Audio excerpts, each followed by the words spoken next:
This week's episode of the Autoblog podcast is brought to you by the Autoblog Daily Digest. It's a great way to stay updated with what's happening in the world of cars in just 2 or 3 minutes every day. Ask your smart speaker for the Autoblog Daily Digest to stay up to speed with the latest car news, or subscribe wherever you get your podcasts.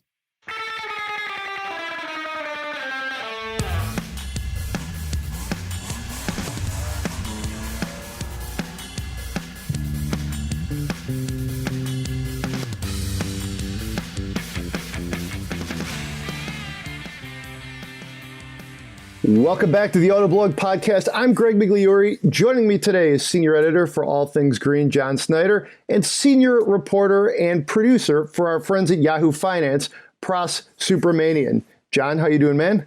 I'm doing quite well. How about yourself? Doing great, doing great. Pras, welcome to the show. Glad to have you on. Hey, man, I'm really glad to be here. Excited to be here. I'm a big fan of the podcast. All right. Well, let's get into it. We've been driving some pretty interesting things. John was in the Chevy Bolt. You were the regular one, the EUV. So that's the the newer, slightly longer one. Yeah, got it. Okay, and then of course, totally related, the 370Z Nismo, which is one of my favorite cars. Actually, it's so old, but it's so much fun to drive. It still looks good, I think. Pras, you were in the Jeep Wrangler 4xe, which I'm super psyched to hear about. This is like basically the car I've been waiting for, which is an electric Wrangler. I think they still you don't get too many miles of range out of it, but can't wait to hear about that. So we'll get into that. And I drove a Mitsubishi Eclipse Cross, which is a pretty good car. Kind of funky crossover. Check out some of the TikToks I did. It was a beautiful shade of red, and that's, we'll leave it there. Let's see, run through some news. The Honda Civic dropped earlier last week. Mercedes-AMG Project One, they're still doing supercars. We'll do some news hits on that. Then we're going to talk a little bit about what's going on in the green infrastructure, just situation, if you will. Last month, we kind of missed Earth Day, if you will. Sometimes we usually do like a green podcast. So we'll do like a bit of a green like tint to this podcast, if you will. Pras did some reporting for Yahoo Finance. Check that out. We'll leave the link in the show notes so you can click over that if you'd like. But he kind of explains why some gas stations may not include EV chargers just yet. It's a really good read. Be sure to check it out. We're going to get into that in a little bit. Then we will talk a little bit about the Ultium 360. That's GM's powertrain that's going to go in a variety of their electric vehicles. Finally, we'll spend some money. Before that, though, we're going to talk about a used car listing, too. Can't forget that one. One of my personal favorites, this is the Genesis Coupe from back in the day, right when I sort of got into automotive journalism. This is one of the earlier press cards, if you will, one of the trips I did. So we spotlight used cars, things you might be able to find out there in the Autoblog listings. Gives you some ideas, things you might want to just start trolling the internet for, because we're always sort of in market. I always am looking for an old Alpha Spider or something like that. So let's get into it. Pras, tell me about this 4xe. I'm super psyched. I've been looking forward to this car this truck for a while. I'm a big fan of Wranglers, and kind of interested in how they're going to actually bring the car into the future, into kind of a green future. And I think it's a really good first effort by Jeep with this plug-in hybrid. Just first impressions driving it, the drivetrain really smooth. The electric motors are whisper quiet. There's 2 motors here combined with a turbocharged 4. And when that turbo 4 kicks in, it's actually not that intrusive either. It's pretty powerful, not too loud. I was surprised at how refined it was for kind of like a first effort here. You got these features like e-save and electric and also hybrid. Those are your kind of 3 main driving modes. And I found myself mostly in e-save and hybrid. Hybrid, of course, mostly electric, up to a certain, almost like 40 miles an hour before that motor kicks in. And I thought that I could actually save more of that battery power using e-save pretty easily. So I was able to kind of, gauge that and toggle between hybrid and e-save to keep my electric power when I really needed it in kind of urban settings. Downsides, like you mentioned, Greg, only 49 mpge around that, and then 20 mpg combined. Not the greatest from what you'd expect from a plug-in hybrid, but if you're only going to be in EV mode a lot and driving around town, putzing around, doing errands and stuff, it's not that bad. Price wise, it's we had the Sahara 4xe That was around 48K, 54K with options. So not cheap, but it does qualify for that $7,500 federal tax credit plus any kind of state and local credits you might get. So I actually think people should give it a shot, test drive it for sure. If you like electric cars, you like hybrids, it's pretty cool. But one thing I want to note, and you guys might want to hear about this too, is the fact that they actually made it such that you can actually drive in all electric mode in off-road settings. So it's pretty capable in that regard too. That's awesome. The cars have been including that sort of save the charge button or whatever because of cities having zero emission zones or low emission zones. But it makes total sense to have it for, save your electric charge for when you're off road and you want to creep through nature quietly and maybe sneak up on some elk or something that you're trying to view. I think that's it makes me sort of think about the electric drive differently now that it's being used on an off-road vehicle. I think it's a natural fit for that sort of powertrain. I've always loved Jeeps and I've always loved EVs, so being able to drive electric in a Jeep is something I'm definitely looking forward to. You know what was really cool is actually I had the top down and I had an EV mode and it was whisper quiet. I mean, That's fantastic. I was gliding along. You could hear everything. I can only imagine what that's like in a national park or a off-road setting. Yeah, it's gonna be great. You really can get the Wrangler in a lot of different flavors right now, too. You're talking a Turbo 4, the Pentastar V6, the 392 V8, which that review just went up. And, of course, a plug-in hybrid now. And I forgot the diesel, too. Mm-hmm. So I think Jeep's doing a really good job keeping the Wrangler competitive with, because the Bronco is right there at the gates, and it's literally one of the hottest vehicles out there, just looking at like what everybody says, looking at traffic, looking at just all the buzz.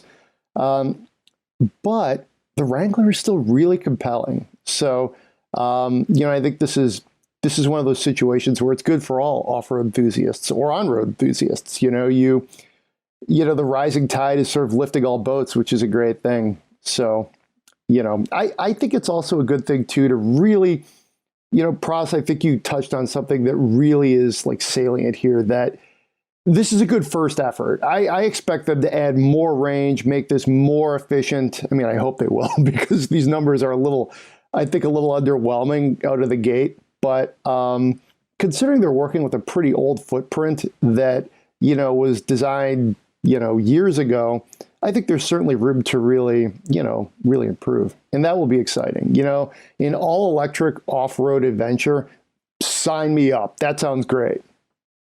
And I love that you can lift it. They've already got a factory lift for the 4xe, lifting it 2 inches without, screwing with any of the powertrain stuff. There's no, in-wheel hub motors or anything that might get thrown out of whack by messing with the chassis.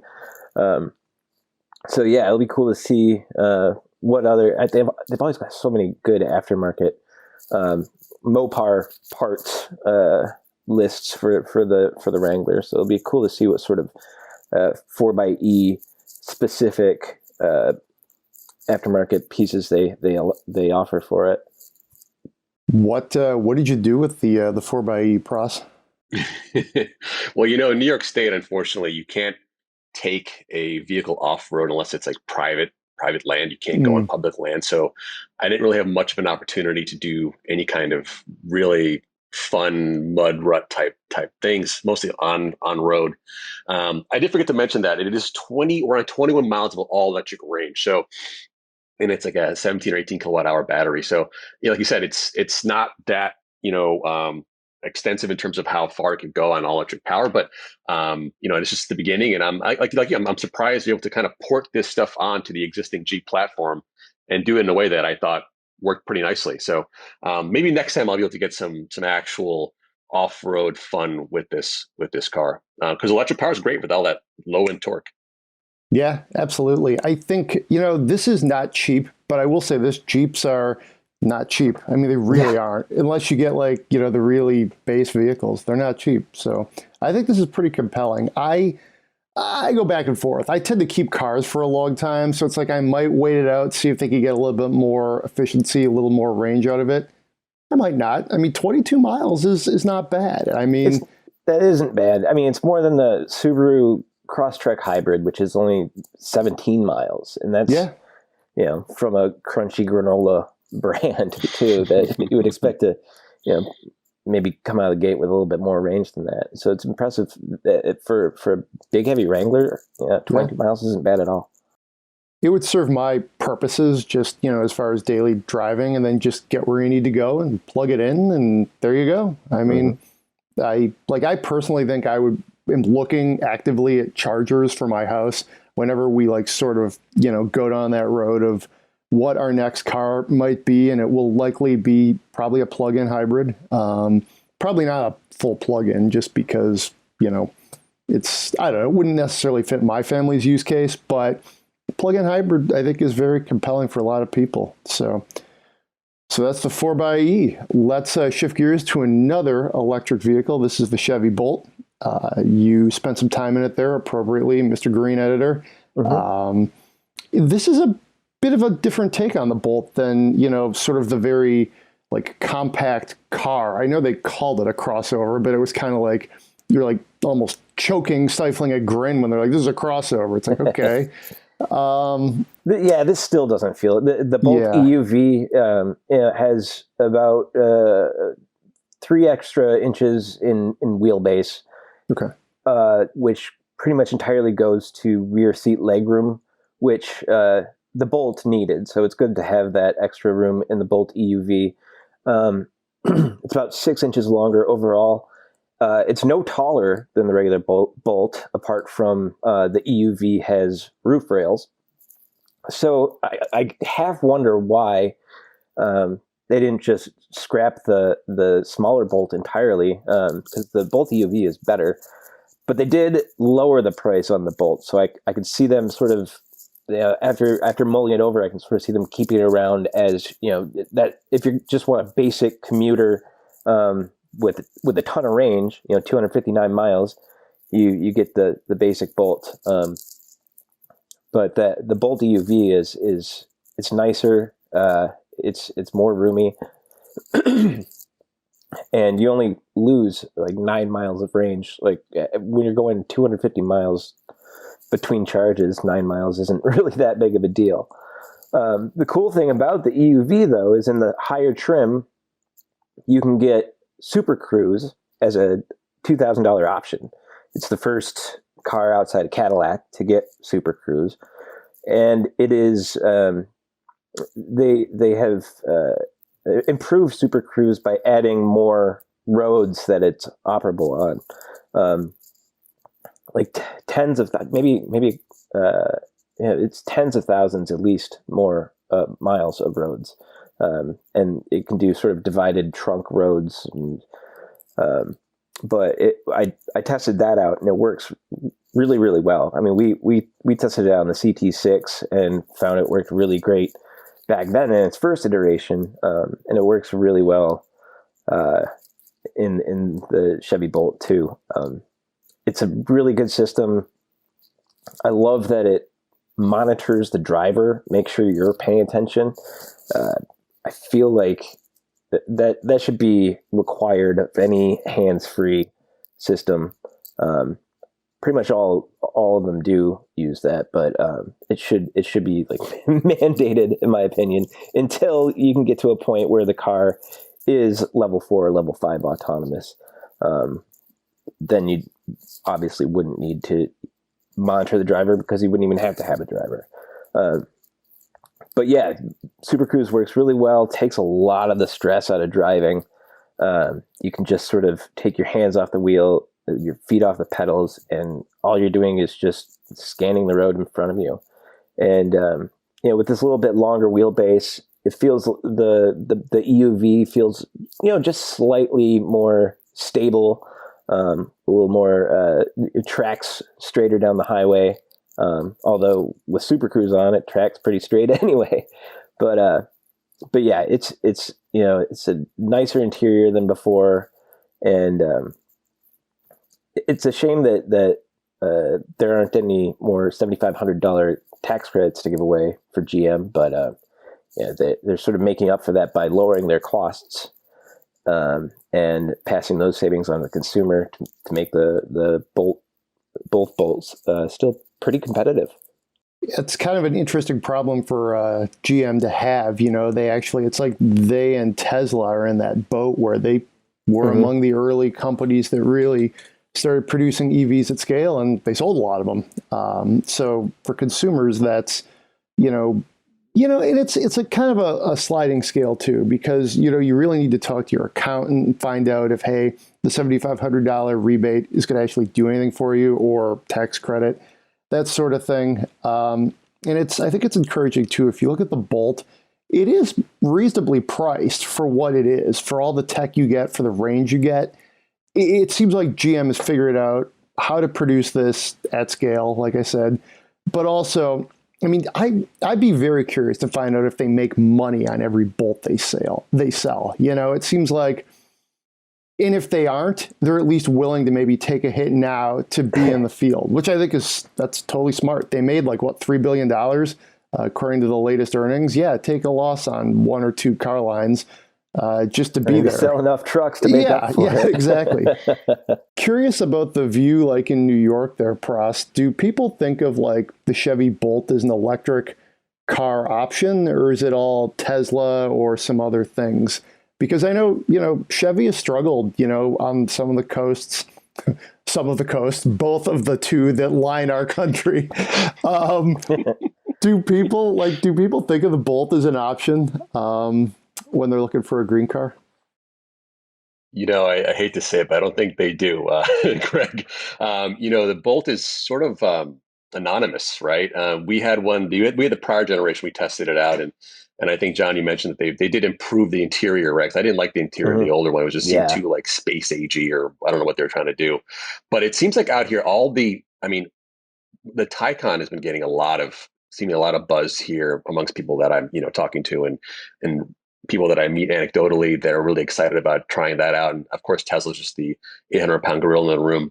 So I think if you want to stand out, at least in the coasts out here, it's got to have some buzz. And I think that the Bolt is just too, under the radar, and it's just utilitarian. And the new EUV looks pretty cool, but I think it's not enough to move the needle on, are you going to get me out of a Tesla and into a Chevy Bolt? Yeah, I would agree with that. I think the Bolt is anonymous even in the Midwest, and they build it here. I think part of the issue is it's kind of small. Like I said, we were looking at an electric car for our family, and it's not on the list because it's just too small. I have a golden retriever. She'd take up the entire back seat, it's a little bit anonymous, despite the fact, I think, again, the proficiency is there. The miles you get out of it is pretty prodigious. I haven't been in this car like you have, John, but I'm glad to hear they cleaned up the interior. The last gen was really, like you said there, Pras, kind of out there, which is something I think GM does with its electric cars. If you remember the first gen Bolt, it looked like a science experiment, and it was cool. I actually really liked that first gen Volt. And then they rolled it around. It was like, oh, it kind of looks like a Chevy Cruze for the second gen. And that's fine. It is what it is. But I thought they kind of lost some of that novelty that I thought was actually kind of good. When I buy an electric car, I want to at least maybe have the option of standing out. Everything doesn't have to be anonymous. You only live once, right? Let's show off that you're buying an electric car, right? Yeah, it's funny. Some companies are going for that. Others aren't. I feel like Audi, especially, tries to sort of downplay the EV-ness in its looks and in the way they drive. Everything is super familiar. It's Audi first, EV second. But yeah, I tend to agree that I want my EV to sort of feel different. I want it to feel different. I mean, it's special. It drives different. I want it to feel different in other ways too. Take advantage of that technology, make it stand out.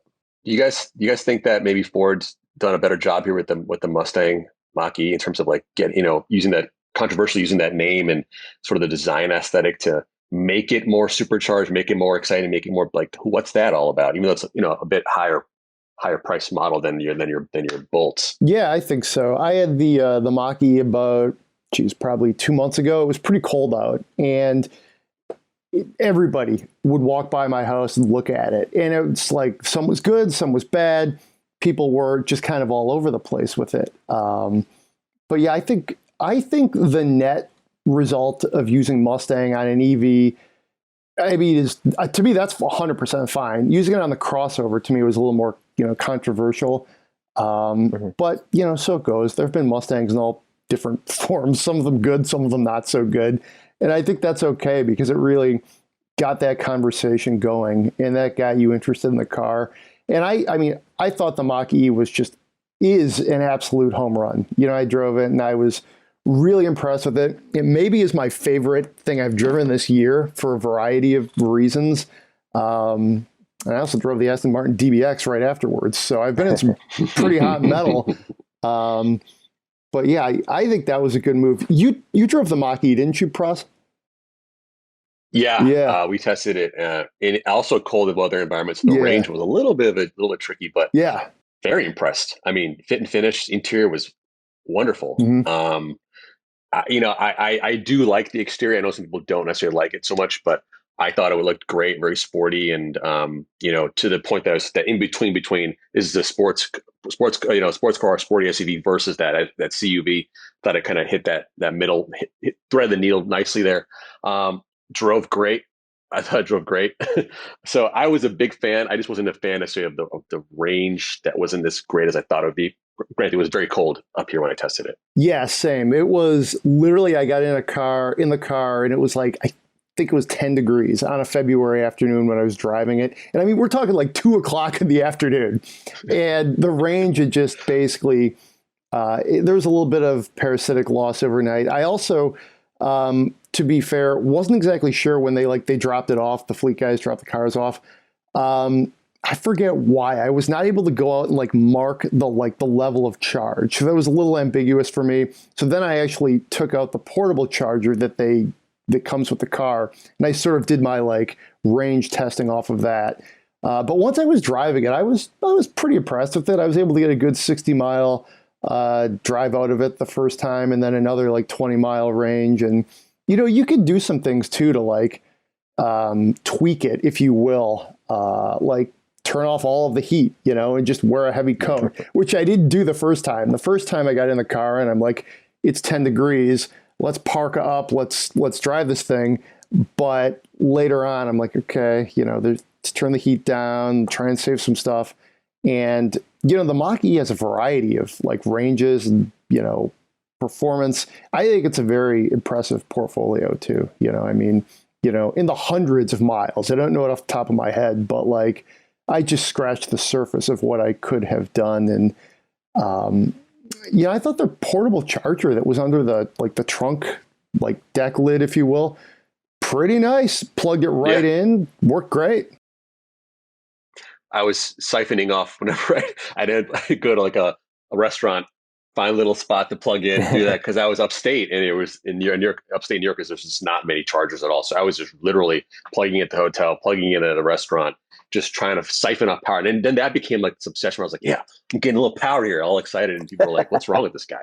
And I got 20 miles of this. There's a microbrew. It's like, geez, this gamification of it. It also becomes an element, and checking the app, see where I'm at. So, it's new and it's interesting, but also a little bit nerve wracking sometimes.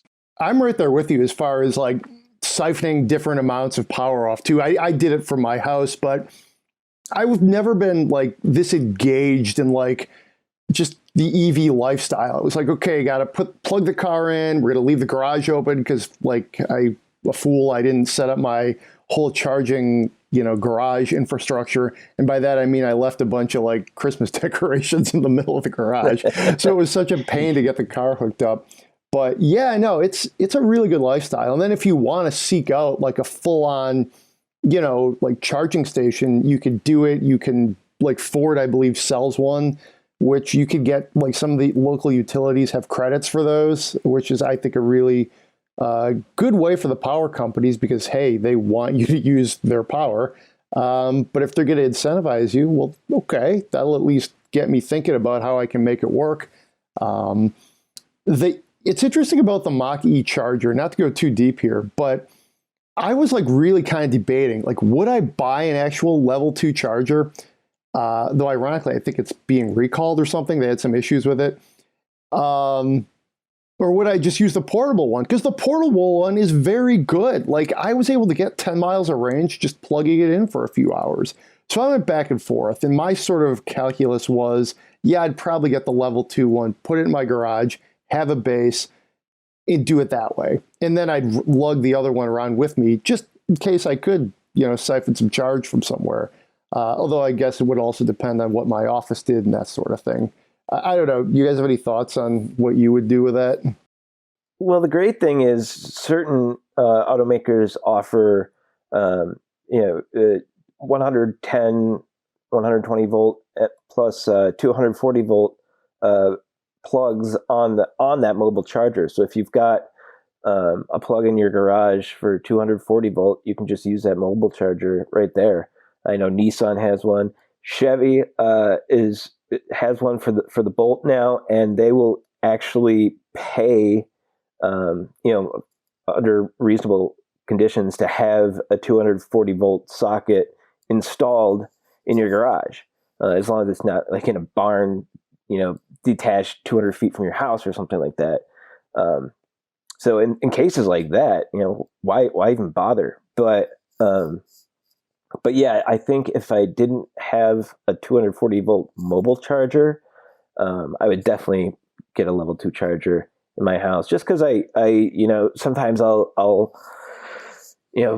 be out for a long drive and I will have depleted all the range, and then get home, unpack the car, and I need to run to the grocery store because we've been up at our cottage and there's nothing to eat.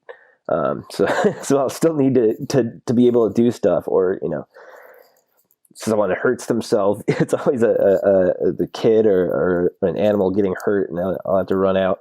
And I just need that peace of mind of having that range that I can add quickly at home. A colleague of mine got a XC90 plug-in hybrid, and she, her husband or her have a house upstate. I think Volvo supplied them with like some sort of 240 watt or level 2 type of charger that I don't think they charged them for it, because I think it was a lease car, but they installed it, her electrician installed it, and it didn't cost them anything, and they use that. I don't think it's full level 2 though. I think John, you know more about this than I do. I think it's maybe it's just a 240 watt. I'm not exactly positive. Yeah, it's 240 volt. I think it depends on basically the onboard charger in the car, and it depends on your home's electricity and how it's all set up.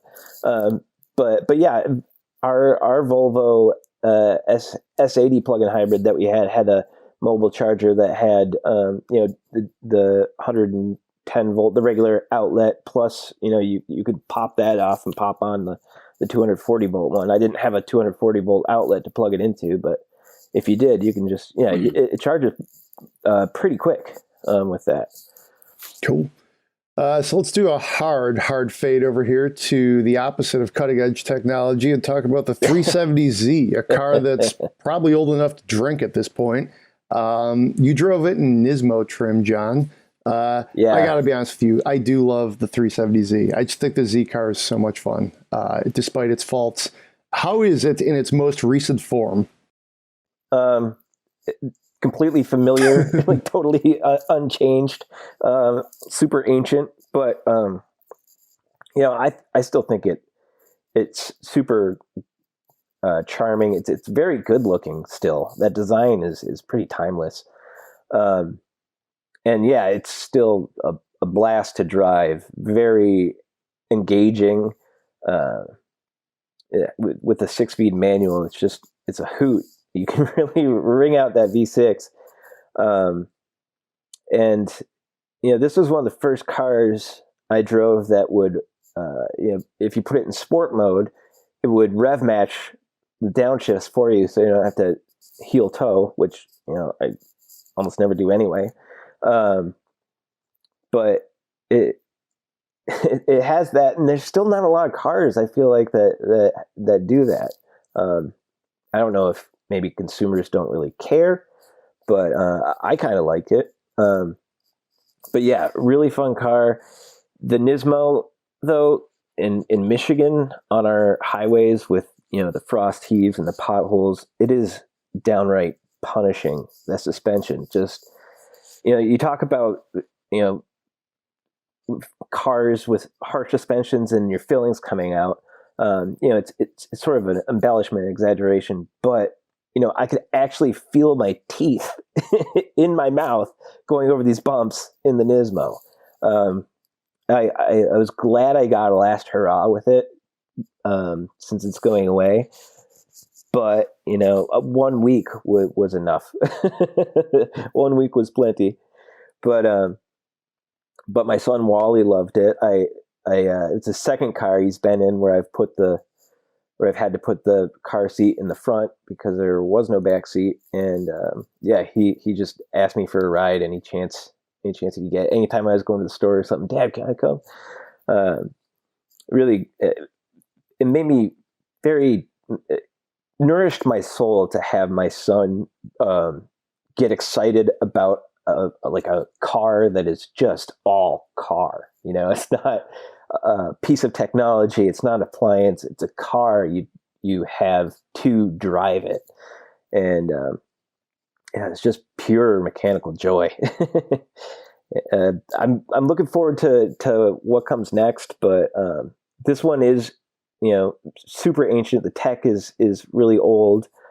But I feel like if Nissan could have updated maybe the infotainment and some other things, maybe put some more creature comforts in there, they could have maybe kept rolling with this platform for a little while longer. But on to bigger, better things.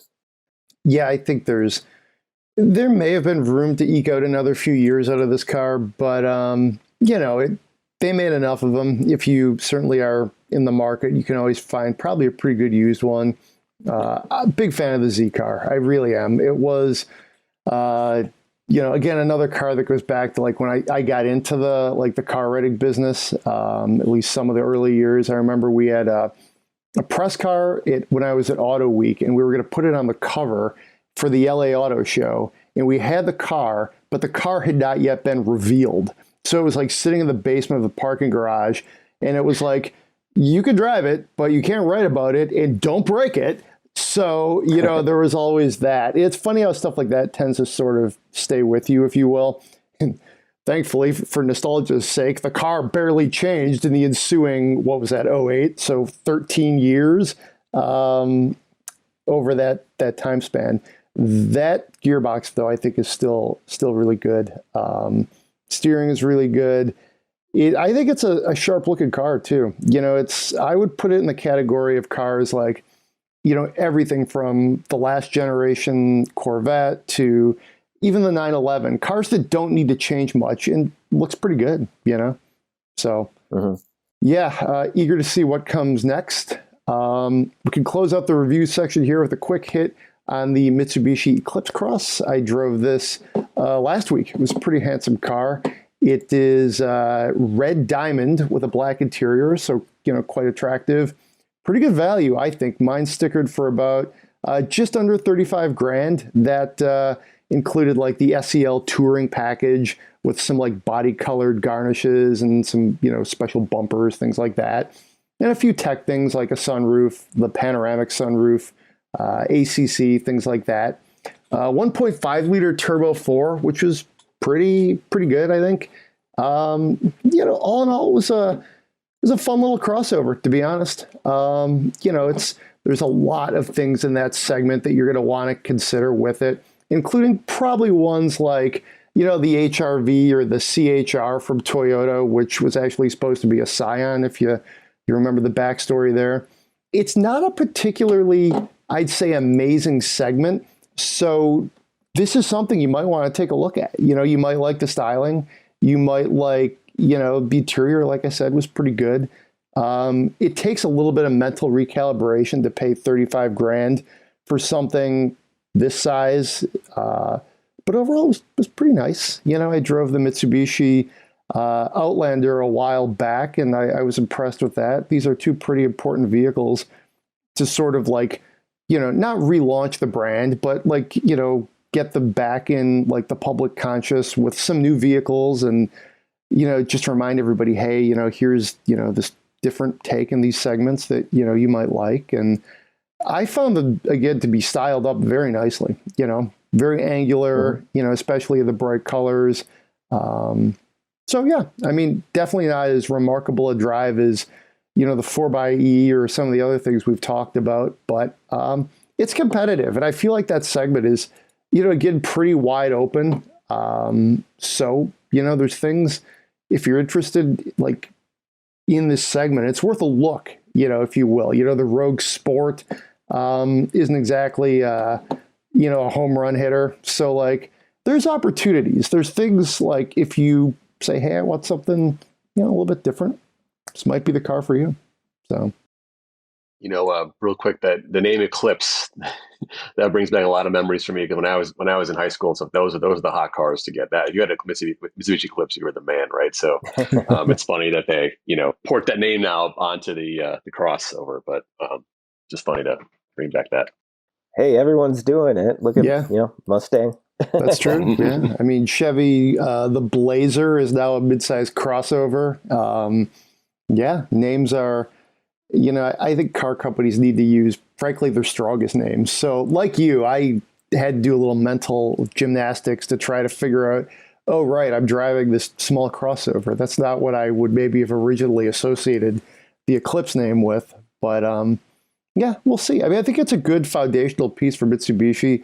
I would love to see them bring back, you know, the Evo, something like that. That would be great. Sure. I was a big fan of that, you know, even though by the time they did sort of, you know, let it go away, you want to talk about a rough car. That was a rough car as far as like filling rattlings and things like that. But I mean, that dual clutch transmission was brilliant. Steering was amazing. The interior was okay for its time, if you will. But I mean, they did things on the Evo that like made it feel special and fun. You know, it was something you could at least compete against some of those like, you know, faster sedans from Subaru and the like. So, you know, I have kind of a soft spot for that car in particular. Not everybody, I think a lot of people maybe thought it was a little too extreme for like the price and for like, you know, against other things you could get, but I really like that car too. So how about we talk some news? Let's run through the news hits here. We'll get into a couple, just kind of do this somewhat quickly, quick reactions. John, you wrote about the 2022 Honda Civic. They cleaned it up a little bit, and you're going to be driving it like next week. So this is kind of a preview. Yep. Why don't you give us some initial impressions here of what they've done, and then we'll touch on the rest when you actually drive the car. Sure. It looks fairly familiar from the outside. They cleaned up. I feel like the last Civic, last gen, was, you know, they paid the designers by the line. This one is a little more clean, you know, fewer lines, fewer, you know, curves and creases, which I think, you know, it just looks a lot cleaner, a lot sleeker. But inside it looks really nice. It looks very simple, but they've upgraded some of the tech. It's slightly larger than before. It seems like it's not too crazy different from the past Civic, but we will see when I get in it. But it looks promising. There's two motors. There's the 2-cylinder i4, the naturally aspirated, and then the upgrade motor is a 1.5 liter turbo 4. That one makes 180 horsepower. You know, pretty good fuel economy across the board. Yeah, they've stiffened up the body, improved the suspension, so it might, you know, we'll see, but it should hopefully ride and handle better than the last one too. So cool. Fingers crossed. Yeah, I mean, I think the Civic right now is, you it looks good. It drives well. They did a lot with this generation to really like add some different flavors to it, body styles. So I think they're in a good place. And I feel like Honda's design is really pretty strong right now too. The Civic and the Accord, I think, are at or near the top of their segment as far as just like style, tastemakers. They're, it's something that Honda, it took a while for them to sort of get to this, I'd say, level. A Civic was, I think, pretty generic even up until like, the early part of the last decade. But now they've really dialed it up, and I applaud that. I think it's fun. It's, it makes it, if you're going to buy a compact car, it makes it a little more interesting. Yeah, go ahead. Yeah, I'm looking forward to, this is just the first taste of it. This is just a sedan. And it's not, the SI or anything like that. I'm looking forward to, when they come out with a hatchback version too, and, we get to start to see things like the Type R, then it'll get pretty exciting. One of my neighbors has a Type R, and whenever I'm walking around the dog, I always I'm like, hey, why don't you kind of stop here, stiff around this tree so I can stare at the Type R, just because it's just, I think it's a lot, but it's a good looking car, yeah. I think. Agreed. So good looking car is also the AMG Project One. Mercedes is still doing supercars. They're getting close to production here. It's insane, some of the specs here. It's a hybrid, but it's a 1.6 liter V6. But you're going to get 1,100 horsepower out of this whole thing. You should definitely check out the piece that Associate Editor Byron Hurd wrote end of last week, where we've got some spy shots on this thing. I'm curious, what do you guys think of just the supercar market? We talk about this one, but I mean, just in general, like, is this a good place for companies like Mercedes to be sort of dabbling in? Is this a waste of resources? I mean, I'm generally okay with it, just because, frankly, Mercedes does tend to parachute in and out of it. They had the SLS, they had the other ones before that, obviously. But I think, yeah, sure, you're Mercedes, you've got a lot of money, you've got all this racing heritage, you have a Formula One team, you might as well do this. Yeah, but yeah, I agree with you, Greg, on that. I mean, Mercedes is, they dabble with McLaren, right, with that one supercar. And I think that it boosts their profile amongst those German high-end luxury, sports brands, right? With the Project One in particular, I mean, I'm an F1 fan, so this car is pretty cool. Obviously, that engine is nuts, 11,000 RPM. I mean, yeah, and has the MGU-H, the MGU-K, like all that F1 technology in there. So I think it has like, it's an homage to, or not much, but it's like hey, we're recognizing our F1 exploits and our wins for many years now. So I think it's a pretty cool way to tie that all together. But I hear you on the fact that, like, we're seeing so many supercars out there. How many more do we need, right? How many more 1,000+ horsepower electric, Lotus Evijas do I need, right?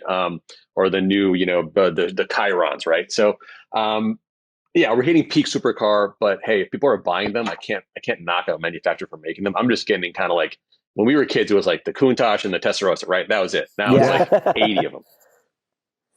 Yeah, I think the only thing that I really care about is, like you said, 11,000 RPM. Anytime a car company wants to, make something, a consumer car that revs to 11,000 RPM, I'm on board.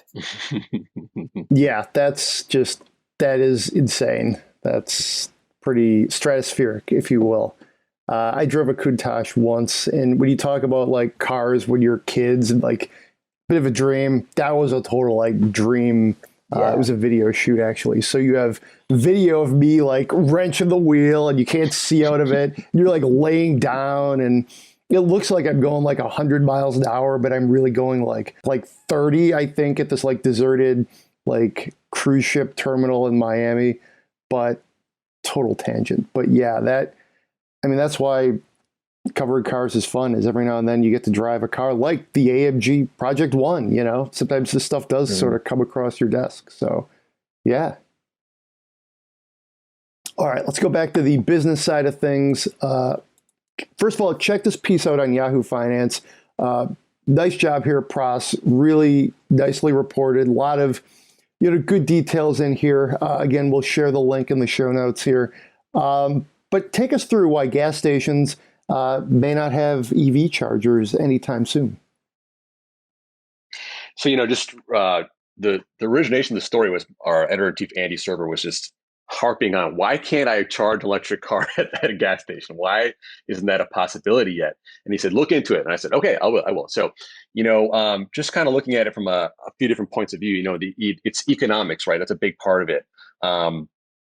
Phillips 66, their chief economist, talked about how it doesn't make sense for them to have these chargers at their, over 6,000 locations because, it's too expensive for for consumers to use. It would just be too costly. And B, they would need to have, massive fleet operators using their charge stations like at scale for it to make sense economically for that build out. So it's economics, it's infrastructure, right? It's utilities that don't have the ability to provide that kind of high voltage charging at all these gas stations. They have to build all that out. And there's maybe over 100,000 gas stations in the country. It would be an insane, infrastructure build out. But with the Biden administration here, we're going to possibly see that, but not right away. So I think that's a big reason why it's economics, it's infrastructure. There's just not enough electric cars out there yet for that to be scale. And it probably makes more sense. And Johnny, you probably know about this more than I do. It probably makes sense to charge at home. It's just not economic or common sense wise. It's just not. It doesn't make sense to charge in a location that's not your home, which takes time. Yeah, I think something like 90% of charging takes place at home, and that's one of the great things about EVs is that you can fuel them at home. Stopping for fuel is an inconvenience, but you do need chargers on the road if you're going to try and go on a road trip with your EV, and that's a reason why people aren't buying EVs is because of range. So it's sort of a chicken and the egg sort of problem, but like you said, there's just not enough EVs there yet, and the money's in gas, and that eventually there will be more chargers, and things like convenience stores will have to pop up around them because when you're stopping for 20-30 minutes to get like 100 miles into your car, you need something to do, and what better way to kill time than to eat or browse a store. So eventually, there will be EV sort of convenience stations. I don't know that they'll be paired with gas stations. There was a couple years ago a gas station, a really old, like 61-year-old gas station that replaced all its gas pumps with EV chargers. And I'm kind of wondering how they are feeling about that now. I should go back and sort of follow up with them, because that seemed like maybe they jumped too early onto that bandwagon when there's really not enough demand for it. I'd be curious. I know they got a bunch of grant money to do it, but are they making any money now? I don't know. Yeah, we'll say quickly. Talking about just how this all works mechanically and stuff, and just power wise. Elon Musk talked about this in the earnings call for Tesla last week about the Powerwall and how they're only going to install solar installation with Powerwall backups. And I think that kind of makes sense because it's a way to just collect that solar power that utilities can't collect and put in batteries. And if you can do that in locations that have the highest storage batteries, collect that power, keep it there, and charge cars on demand, maybe that helps than relying on a utility to build that out. So we'll see. Yeah, infrastructure to me is the biggest single question we face is, the industry and society looks at transitioning to electric vehicles. Gas stations are a natural, perhaps, extension of that strategy. But also, many fuel stations are independently owned, Obviously, they're connected literally to big oil. So there's a little bit of a conundrum there.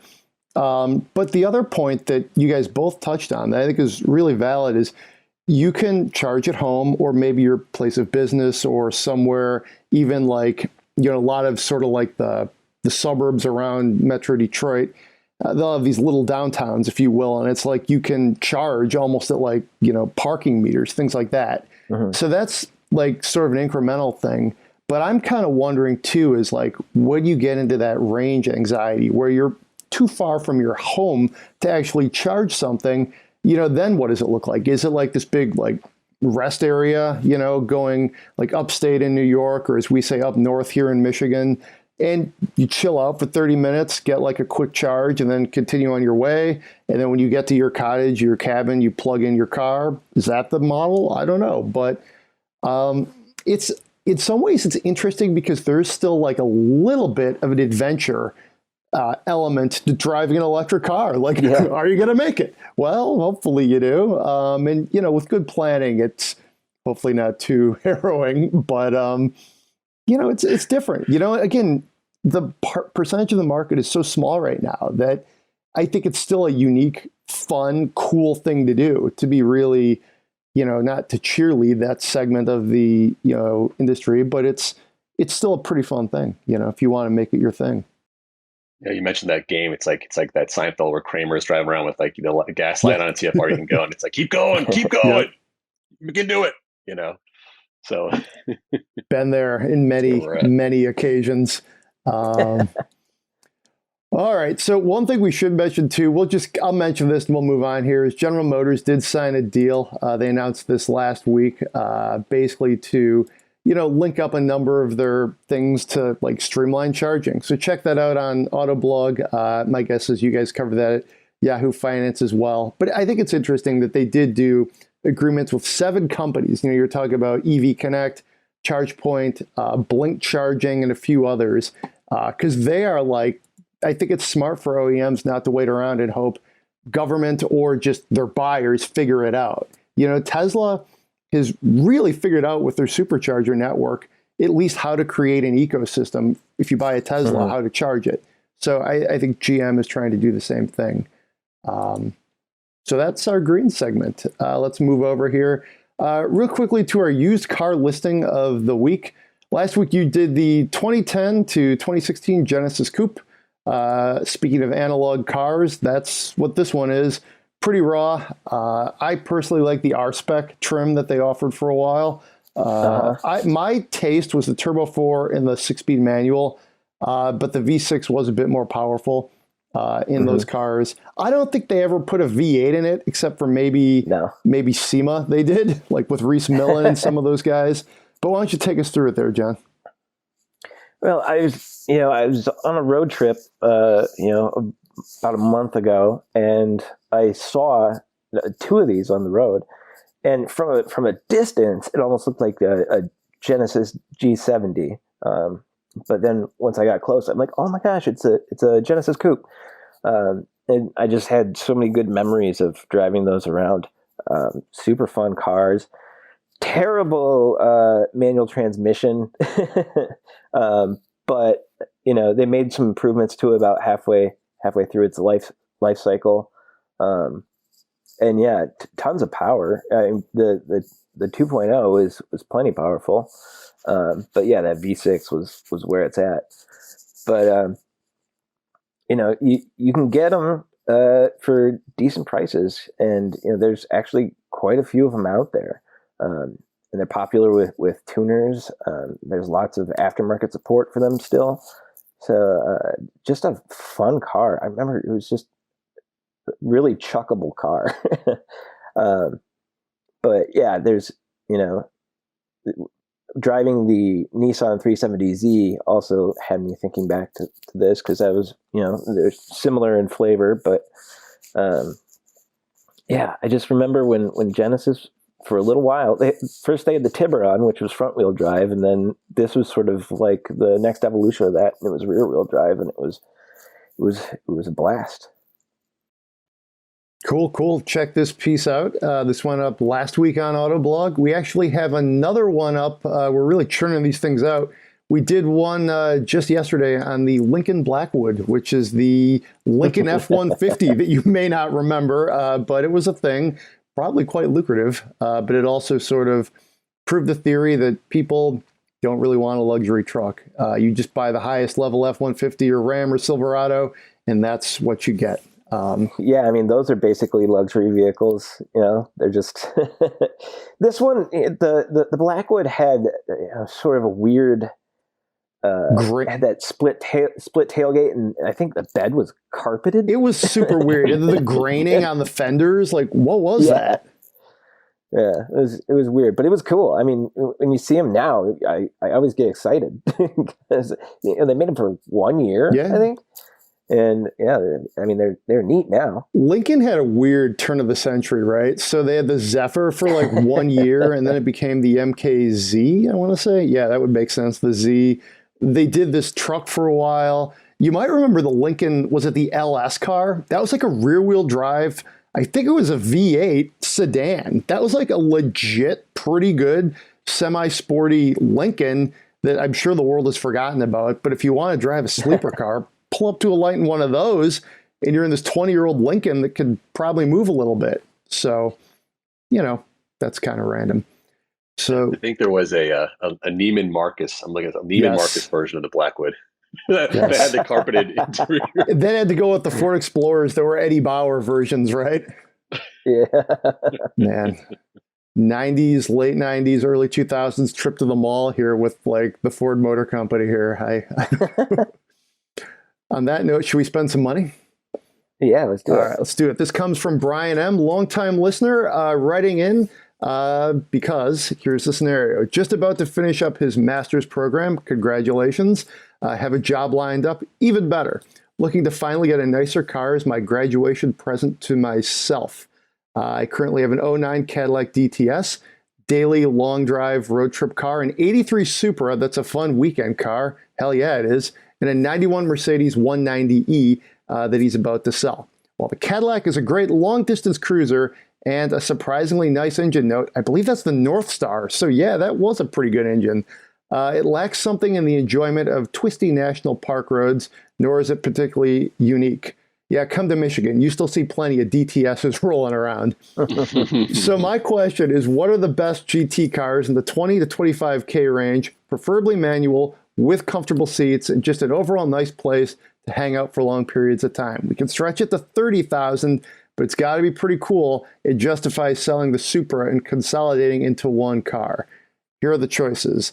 Current number one is the 987 Porsche Cayman. I like the Cayman almost across the board. That's a good one. The E39 M5. But he sort of admits that that's a little bit higher price, hard to potentially finance. That's a thing. Okay. Some of the non-negotiables, not a fan of convertibles, and would like something interesting and unique. Feel free to think outside of the box. So, Pras, why don't we kick it over to you? You know, I think that I'm with you, Greg. The Cayman probably the best option, but you know, these days those cars are pushing. I don't know if you guys seen modern classics these days are going crazy in terms of pricing, right? The Cayman, the M5 is great. I mean, I think other options, if you're looking, if you can push the 30, maybe in a Lotus Elise, maybe an E46 M3. But I also think, and you know, he said he didn't like convertibles, but the Honda S2000, right? I mean, yeah. Maybe. Talk about high revving. That was a brilliant car. Yeah, get the Club Racer and you've got a convertible right there, or a collectible right there. I'm picturing one I drove that was bright, I want to say bright yellow back in the day. That's a really good car. Cool. And I've never driven an S2000, but I heard it's got the actual manual transmission is actually linked directly into the transmission. It's not a cable, right? It's like a very direct feeling shift. Oh, yeah. That is, again, one of the most brilliant gearboxes. Maybe brilliant, but it's intense. Let me put it that way. God, if I lived maybe in the middle of nowhere and had some open roads, that would be like a short list that I'd put on in my theoretical barn, if you will, that you walk out to Saturday morning at dawn. There's an S2000 in there. There's probably an old Porsche, probably an old Mercedes. You know, I would probably throw in something like a 62 Cadillac, just all sorts of things. I digress. John would have an Oldsmobile, but good choices there. Over to you there, John. Well, since he was considering the E39 M5, I was looking at 2018 Kia Stingers. Those are there's more and more Kia Stingers hitting the used market now. Some of them most of them are sort of begin at like about 25,000, so 25 to 30 might be pushing up there a little bit, but it's sort of a newer car. Great grand touring vehicle, especially if you want to bring more people with you. There's plenty of room, tons of room in that fastback and that hatchback sort of thing. So yeah, a great car for some long distance road trips. Super comfortable, but it holds together when you get to twisty roads. Really, really fun. I remember my favorite thing to do was just to brake hard and then just a sharp turn in. I could do that over and over in that car. It was just so satisfying. So I don't know, maybe have a look at the Kia Stinger. But also, I mean, if you can get a Cayman in that price range, do that. That's just a fun car. Yeah, for me, whenever somebody says Cayman, I generally tend to kind of try to sort of confirm that lean, because I really am a big fan of the Cayman. To me, you can't beat the midship platform. I think it's a beautiful looking car that in some ways is like trimmer and more like direct and distilled than even the 911 has been for the last few years. 911 is obviously a singular experience that if you need a 911, nothing else will do. But if you kind of put aside that, I love the Cayman. It's really, like I said, well tailored, and the platform, the dynamics are just, so spot on. I think you got to do a little bit of looking to probably find either the Cayman or the BMW, in these price ranges, because you're looking at cars that are getting into that modern segment of collectibles that I think are going to start, going back up on the V or the U curve or whatever. But I'd probably go Cayman.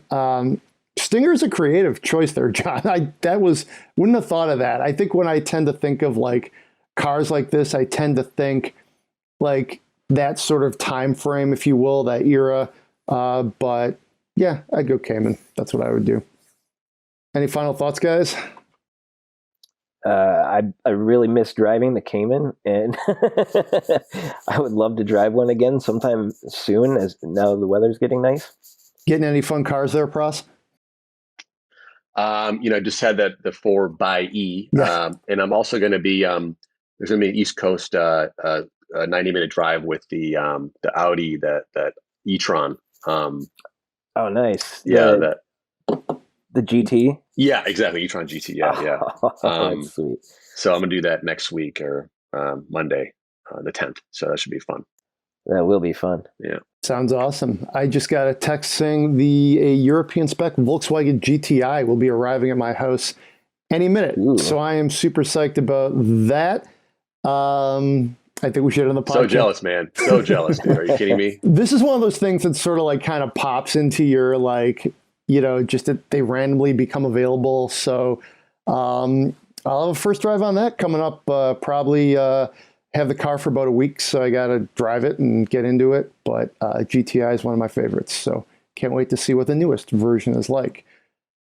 Thanks for hanging out this week. Always fun there, John. Pras, thanks for joining us. Check out his work on Yahoo Finance and obviously on Yahoo Finance Live, all the shows. Have fun on that Audi drive.